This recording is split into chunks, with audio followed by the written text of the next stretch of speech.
Sir ఇప్పుడు కూటమి ప్రభుత్వం వచ్చిన తర్వాత అమరావతి రాజధానిగా ఆమోదించారు. ఒక విశాఖ వాసిగా ఉండి మీరు ఎలా ఫీల్ అవుతున్నారు?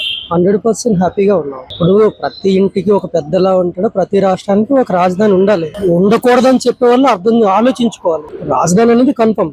అది వైజాగ్, అమరావతి ఎక్కడ అనేది పెద్దలు నిర్ణయించారు. దాన్ని చెడగొట్టాలని చూశారు, మళ్ళీ దాన్ని శాసనం చేశారు. 100% అది పక్కగా ఉంటారు. సో వికేంద్రీకరణ అనేది వీళ్ళు చూస్తున్నారు కాబట్టి 100% కంపెనీస్ వస్తే అన్ఎంప్లాయిడ్ కి ఎంప్లాయ్ వస్తుంది, ఎంప్లాయ్మెంట్ పెరుగుతుంది, మనకి ఇంకా చాలా వరకు పెట్టుబడులు వస్తాయి. పెట్టుబడులు రావడం వల్ల ఆ రాష్ట్రానికి ఆదాయం పెరుగుతుంది. ఫ్యూచర్ మన పిల్లలు బయటకు ఎక్కడికి పోకుండా లోకల్ గానే ఉద్యోగాలు చేసుకునే పరిస్థితి వస్తుంది. 100% అమరావతి ఇస్ ద బెస్ట్ రాజధాని ఆఫ్ ఆంధ్రప్రదేశ్.